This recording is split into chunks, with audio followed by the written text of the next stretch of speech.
everybody, and welcome to the Helen Winder Show. I'm Helen Winder, and my guest today is Thomas Power, a digital non-exec director. Hi Thomas, thank you so much for joining me. Hi Helen, Happy New Year. And to you too. So tell our listeners and me a little bit about yourself and what you do. Well, I'm 50 years old, 51 next month. I sit on lots of different boards as a digital non-executive director, supporting the founders, helping them do their social media, figure out their strategy, help them raise tons of money, help them exit, be a shoulder to cry on, and listen.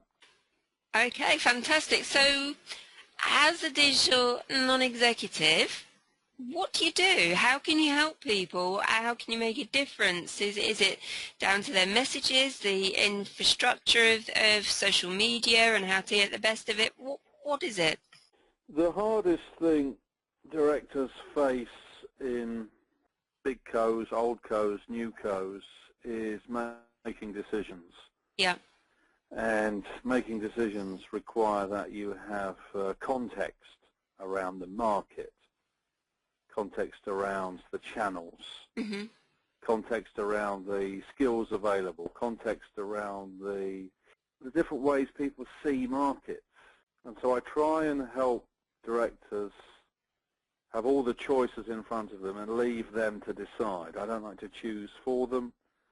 I don't like to say what you need to do is. What I like to do is say these are all the available choices in the market based on where the market is right now. This is the amount of capital I think you can raise. These are the people you can hire. But you have to choose. Okay. And much depends with directors on whether they're focused on income, which is salary, whether they're focused on equity, which is their shareholding, or whether they're focused on control. Yeah. And depending on how they rank income, equity, and control, or control, equity, and income, or equity, control, and income, determines really how best you should advise them. And what I do is I give them all the choices based on the landscape, and then they pick. And then I help them raise the money, get the team, and support them on the execution. Okay, I see. Yeah, I mean, it is a very different world out there, especially in the social world, isn't it? It's growing continually, evolving, new platforms coming in, and some go out of fashion, and I suppose keeping on top of that is going to be really difficult as somebody at the top running an organization. Do you also work with smaller individuals, you know, sort of SMEs? What sort of sizing of businesses works better for you? When I'm coaching directors or senior managers, they're mainly in big companies. When I'm supporting companies raise money, they're generally small companies. Okay. When I say small, less than 50 people. Yeah. When I say big, I mean more than 1,000 people. Yeah. It all depends. Some people lack skills, social media skills or digital skills. And without skills, you haven't got context. And without context, you can't evaluate the choices and make a decision. Yeah. Whereas other people have got lots of skills, lots of social media ability, lots of digital ability, but lack capital. Yeah. And it seems to me the people with the capital lack the skills, and the people with the skills lack the capital. And marry those two together. Yeah, I People suppose have they all go the hand in ideas hand. tend to be short of money. Yeah. The people without the ideas tend to have lots of money. Yeah. I suppose in a way you've got, you know, those starting out, they want to be bigger, they want to get their messages out there and their business. Those who have already done it they're so focused in the doing and the deliverance that they don't have the skills or the understanding of the other parts that can help them move forward. You're right, but the old co's, the big old companies, they want to start new co's. Yeah. So they want to have social, digital, cloud, mobile, whatever you call these new co's. They want to start them, and they're prepared to fund them. Yeah. So a lot of the old cos, the big old cos, will invest in the startup. And you see more and more of that happening all the time. But they don't necessarily want to do that internally with their own people because they've got old co people. And old cos need old co people, and new cos need new co people. Yeah, absolutely. And old co has to give birth to new co, and new co seeks investment from old co. So a lot of the old cos kick off 20 startups. Either they start them or they invest in them, and they hope that one or two of those will come home and effectively take over the old co. Mm-hmm. A lot of the new co guys in their 20s and 30s fail to recognize that old co will invest in them and be shareholders in them. Even if they're a competitor, they'll still invest in them. Yes, I suppose there's that fear of, well, they're bigger than me. They wouldn't be interested in me. They don't want to know. They only want to know people of a similar size. Do you think that's maybe a bit of an influence in that as well? I think that's old thinking. I think if you're a director of a big company or an old company, you're measured on your ability to return capital to the shareholders. Mm-hmm. If you can return more capital to the shareholders by investing in new cos than investing in the old co, yeah, then you'll do that. But ideally, you do a bit of both. Yeah. You keep strengthening the old co, Mm-hmm. and you put some capital into the new co or a series of new cos. Yeah. And that might be from birthing individuals from within your company or by investing in new startups. There's lots and lots of new startups that are doing really well but are short of capital. Yeah. There are lots and lots of old cos that are not doing so well but have plenty of capital. Yeah. And I try and put those two together. I've done 20 years online, and I've done mainly startups. Mm-hmm. But now being 50, nearly 51, I empathize with directors who tend to be 45 to 55 Yeah. of old cos. And people forget when they think of Apple and Google and and Amazon, a lot of these companies now are old. That's very true. They forget that they're old companies now. Yeah, they've been around a while. Amazon is 19. Yeah, people forget how old these companies are. And then there's lots and lots of startups coming all the time, and they raise money, and they look for new capital. And the thing about startups is you've got to be constantly raising money. Yeah. Some CEOs get very focused on the operational side of the business, which is important. I'm not saying it's important. But these days you need a CEO who raises money all the time. Yeah. And you need a CEO who runs the operation all the time. Yeah. And those are two separate jobs.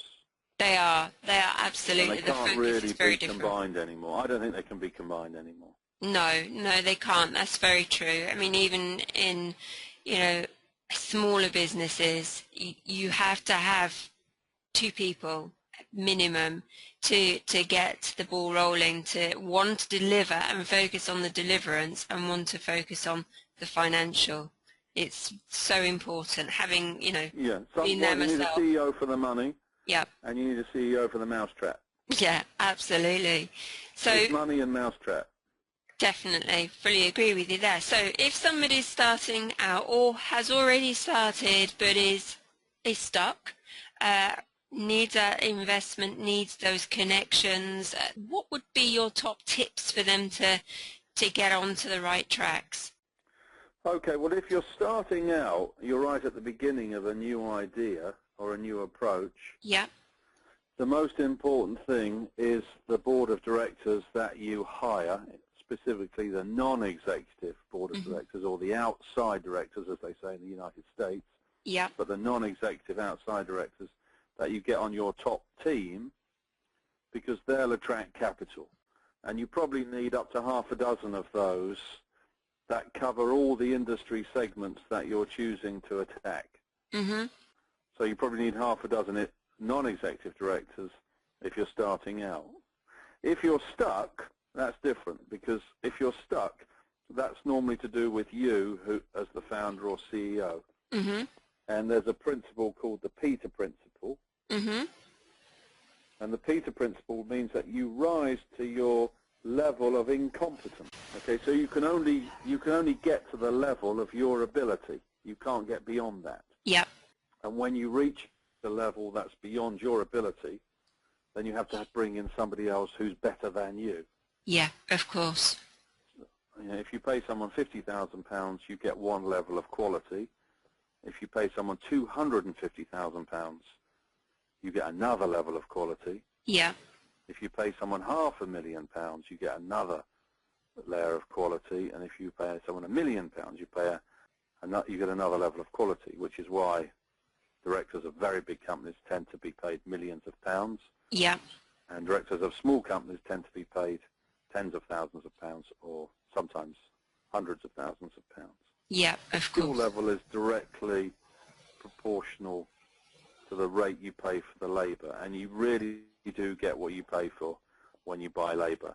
It's like buying cars or luxury watches. The more you spend, the more you get. Yeah. So someone who's stuck has probably reached their saturation point, their skill level, what's called the Peter Principle, and they need to surround themselves with a high level of skill. And perhaps that high level of skill needs to invest. Yeah. And become a shareholder and help them raise that company onto the next level. Okay. Yeah. The really good founders are the ones who get out of the way and let the new people and the new capital come in to build the company. There's very, very few stories like Bill Gates or Mark Zuckerberg or Michael Dell or Jeff Bezos. There aren't many stories like that where one person can take it all the way to many billions. That's a very rare person.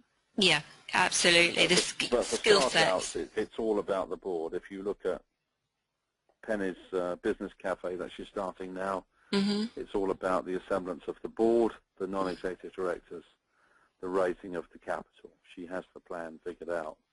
It's about skills and attracting money by having a very powerful board. That's what I'd say for startups. Absolutely. No, I quite agree with you there. So on the social media side, on, you know, getting the messages out there, what quick tips would you give to people to get going, to really make the most of it and you know, get their messages out there, get it clear, get the right audience? Are there any particular platforms that you favour, or is it a combination?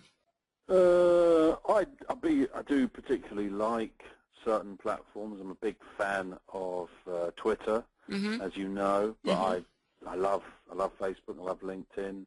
I tend to use all of these different social platforms, but depending on the message that you want to get out there, you talk about getting a clear message out to the right audience. It's again about skills. If you haven't got the skills, you're not going to be very good at it. And if you haven't got the skills, I would hire the skills in. If you have got the skills, then you should know how to get the right message out in a clear way to the right audience. Yeah, But yeah. I think skill levels vary accordingly. You know, I'm a big fan of clout. Yeah. And I think until people have got a clout in the 60s, they're not really serious about social media. I personally wouldn't hire anybody with a clout score under 60 to do anything for me. No, it's really interesting. It's very true though, isn't it? Because you've got to have the mindset, and if you haven't, get somebody else to help you. It's a little bit like myself and my husband Graham. You know, so when it comes to social media, Twitter, Facebook, he just looks at me and goes completely blank when I speak about it, because that is just not where his skills sit. So he'll say, over to you, Helen. Exactly, but you know, you and I don't do our own legal contracts. We don't do our own finances and bookkeeping. No. If you want expertise that you don't have, you have to hire it. You do, absolutely. I'd always use a lawyer, and I'd always use an auditor to do my finances. I wouldn't attempt to be a lawyer and an accountant and an entrepreneur and a social media expert. It's just not possible. That's like trying to be good at tennis, football, cricket, and swimming. Exactly. It's only possible to be good at typically one sport to a high standard. Yeah. Sometimes people are good at many sports, but those people are rare. Absolutely. And the same Yeah. is true in business. You tend to be good at one thing, so I tend to stick with that. Yeah. And outsource the things that you're not good at to the things that people are good at. because everybody is good at somebody else's, like Penny says with flame and wax. Stick to your flame and outsource your wax. Yeah. So your wax is someone else's flame. Absolutely, and that is so true. It. Absolutely. And social media, I think, is a hard skill to learn. It takes years and years of practice to get good at it. And unless you're a natural, I'd outsource it. Okay, so just bringing everything together that we've just spoken about together, very quickly, what would be your sort of what's the word? Yeah, I suppose your tips on getting in touch with you, engaging with somebody like yourself. How do people do it? What's the the quick way to do it? For getting in touch with me? Well, for me, you can email me, you can send me an SMS, you can tweet me, you can Facebook me, you can LinkedIn me, I don't care. So what's your Twitter handle? @ThomasPower. Perfect. Or they can SMS me if they want a conversation on my mobile, which is public. Everything, all my information is public. You can Google me and you find my phone number and email there straight away. And they can tweet me or LinkedIn me or SMS me, or they can even Snapchat me if they want. I don't care. Wherever you are, they'll get you. Yeah, I'm fast. I respond quickly on email, telephone, anything. No, that's brilliant. I talk to thousands of people every year, so getting in touch with me is a doddle. Perfect. So what, very quickly, in a couple of sentences, what difference would you make to somebody if they engage with you? I think the first thing I'd give people is peace of mind, because I listen very, very carefully, and I can give them comfort around their ideas, and a safe pair of hands to walk with them on the journey. I know the joy of success. I know the pain of failure, and it's important to have experienced both. Yeah, absolutely. I think I can help them hire the right people to deliver their vision. Yeah. And I can help them raise the money. And you need a lot of money to deliver your dreams these days, a lot. So I think it's about comfort, listening, skills, and capital. And in terms of social, I can help them build their brand out there because I've got a big brand online. And so when I get behind something, it tends to grow anyway. Yeah. Yeah, fully agree. Through the general conversation that happens around my conversation. A lot of people get in touch with me online a lot, so it's easy for me to get something into a conversation, even if it's an embryo just being born. Like Scredible, like Nine Spokes, like Vortex. These are companies just being born. Companies take about 10 years to sort of get up from scratch. It's a long old journey to get off the ground. Even Facebook and Twitter, they still take a long time to be born. Oh, absolutely. I mean, it's an ever-evolving cycle, because you start off in one way, like an embryo. You start one way, then it evolves to the next. It's keeping on top of it. It's engaging with the right people to make sure that that growth continues, isn't it? Exactly. And you're the person that they need to speak to. Well, I don't know about the person. I'm certainly one of them. I like to consider myself one of the right people. Yes. But there's plenty of fantastic people around the world. When you're assembling a board of directors, you typically need half a dozen to 10 people, and you need a mixture of executives and non-executives or outside directors. So it's good to have a very good balanced point of view on a market with everybody who knows that market from their point of view. Yeah. It's important to respect people's knowledge of their perception of a market, which varies depend on your experience, whether you've been in property or retail or tech or financial services or distribution. Your view will be based on what you know really well. When you assemble a board, you get balance, you get perspective, and you get context, and that allows you to have choices. You still have to choose one of the choices, but directors seek choice, and then they can act. And I think that's what non-executives do. Yeah, Yeah, fully agree with you there, and I do think it is really important for people to take into consideration these extra people that can assist you, especially, when you are on such a drive to grow and evolve in your business. You can't do it on your own. No, certainly not. No, definitely not. Well, listen, Thomas, thank you so much for joining me. It's been a real pleasure, and I really appreciate the time you've taken, and maybe we can have a chat in the future about something else. Sure. Good luck with your show, Helen. And Thank Happy New you. Year 2015. Absolutely. It's going to be a good one. Thanks so much, Thomas, and thank you everybody for listening in, and I'll be back soon with another interview.